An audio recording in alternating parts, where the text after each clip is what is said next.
Buen día, Darwin Caraballo. Muy buenos días para ti, Rosario, para Juan Pablo en estudios, para todos los colegas que están en este espacio virtual y para todos quienes nos están oyendo del otro lado del transmisor y del equipo que tengan, muy diverso, por cierto, propio de estas épocas. Eh, Primero hay que decir que si hay algo que caracteriza este tiempo que estamos viviendo es la incertidumbre. Eso es probablemente el factor común y la característica medular de estos tiempos de pandemia. Y no hay nada más alejado al sistema educativo que la incertidumbre, porque cada sistema educativo del mundo se basaba en las certezas de las fechas que inician los cursos, cuándo estaban planificadas las vacaciones, cuándo estaban previstos los exámenes, cuando estaba previsto la finalización del año escolar. Por lo tanto, hoy la necesidad de administrar este sentido de incertidumbre es lo que tiene complejidad, no solo para el caso de la República Dominicana, sino para el mundo. Educa ha venido, desde que esta situación se presentó, estudiando a profundidad lo que dicen los expertos internacionales, incluso del área de la medicina, teniendo consultas con el Instituto Pasteur de París, con el Instituto de Enfermedades Infectos Contagiosas de Londres. También hemos consultado a docentes, familias, estudiantes, pasados ministros, no solamente de la República Dominicana, sino de toda la región latinoamericana, para poder aportar justamente elementos de cómo afrontar lo que se viene, lo de la necesidad de ajustar nuestra nueva normalidad a un proceso que necesariamente tiene que ser distinto. Y lo decimos esto porque hay que partir de esta base. No hay un día después para lo que es el SARS-CoV-2, que ese es el nombre del virus, que genera la enfermedad COVID-19. Hace poquitos días, el director general de la Organización Mundial de la Salud dijo que tal vez no haya cura para esta enfermedad. Fue tal vez trágica su predicción y a nosotros nos parece que tal vez sea un poco desmedida, pero no es distinto a lo que nos han dicho los expertos de los principales centros de investigación en el área de la biología. Nos dicen que no hay ninguna certeza de que se tenga una vacuna, de que pueda inmunizar a la población y de que podamos en un corto plazo volver a una vieja normalidad que probablemente ya nunca regrese. Esto nos hace necesariamente pensar en la forma de cómo reorganizar todos los procesos de nuestras vidas, la educación entre ellos. De modo que esas propuestas de postergar hasta el mes de enero para cuando la pandemia pase e iniciar las clases es una utopía. Esto no es como una tormenta que el tiempo escampa y entonces podemos salir y reconstruir. Esto es algo que está presente y que muy difícilmente en un periodo corto de tiempo pueda pasar.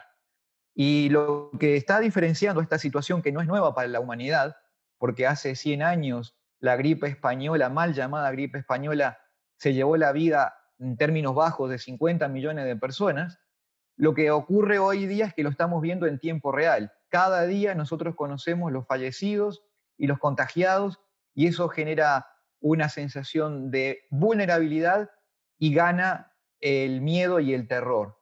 Y eso es lo que nos está, de alguna manera, tratando de encerrarnos en nuestras casas, de evitar la posibilidad de desarrollar nuestras actividades cotidianas, seguramente evitando lo inevitable, que en algún momento la enfermedad nos va a tocar de cerca, ya sea de manera sintomática o asintomática. Afortunadamente, esta enfermedad no tiene la gravedad de aquella vieja gripe española, pero sí cada vida cuenta, cada vida es importante y por eso es la necesidad de tomar los recaudos. Por eso la primera recomendación de Educa es algo que tal vez se ha puesto en la escena como una falsa contradicción. No es educación primero y salud después, o salud primero y educación más tarde. Es parte de un mismo concepto. La educación y la salud son parte de esa misma estrategia. Ahora, no puede haber una propuesta educativa allí donde la vulnerabilidad y el riesgo de contraer la enfermedad o de que incluso la enfermedad se lleve vidas esté presente. Por eso, preservar la integridad de todos los actores del sistema, niños, docentes, administrativos, familias, es el punto de partida. Ahí no puede haber dos opiniones diferentes. Dicho esto, es importante que quienes trabajamos en educación tengamos la convicción de la necesidad de blindar el derecho a la educación de todo niño, niña y adolescente. Y ese derecho a la educación va no solamente por tener acceso, sino por tener continuidad en el proceso y porque pueda aprender cada niño. No simplemente que asista, es importante que cada niño aprenda. Y la educación en la República Dominicana, antes de la pandemia, ya tenía enormes desafíos. Voy a mencionar solo 3 indicadores. Recordemos que solamente el 12% de los niños que terminan el tercer grado de la primaria, público y privada, son capaces de leer con fluidez y comprender lo que leen. Solo el 4% de los estudiantes que terminan el sexto de la primaria alcanzan el nivel de satisfactorio en el área de la matemática, también público y privado. Y este indicador solamente sube al 7% cuando se mide al fin del primer ciclo de la educación secundaria. Es decir, grandes desafíos previo a la pandemia. Por lo tanto, el sistema educativo tiene que iniciar tan pronto sea posible, lo cual no quiere decir que lo haga de manera presencial. Puede hacerlo de maneras múltiples. Y aquí viene otro de los conceptos que Educa ha planteado como una cuestión de principios. Es tiempo de flexibilidad, no es tiempo de rigidez. Porque no hay nada peor, no hay injusticia mayor, decía Aristóteles, que darle lo mismo a los desiguales.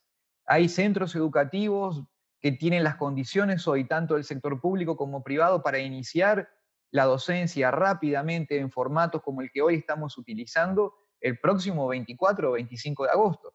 Hay otros que de ninguna manera pueden porque no cuentan con las infraestructuras necesarias. Pero no podemos por esto negar la posibilidad a los que sí tienen acceso a estas plataformas de iniciar un proceso formativo cuanto antes.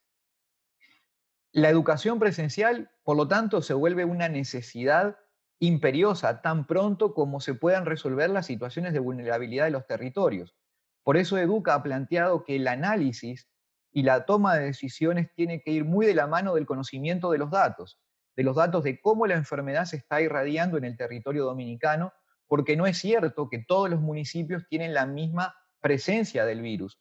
Hay algunos en los sectores urbanos donde está muy extendido y obviamente la presencialidad está desaconsejable, pero hay otros que están en contextos aislados, comunidades rurales, comunidades de montaña, donde el virus no está presente y no hay ningún elemento que justifique no abrir la escuela como se debería hacer de manera regular. Por supuesto, todo esto bajo protocolos de estricta seguridad, de distanciamiento, de uso de mascarillas y de un elemento central que hace a la educación la primer política de salud, la educación para la salud y para prevenir esta enfermedad y el contagio y su radiación. Por eso el falso dilema de ver la educación y la salud como dos temas independientes.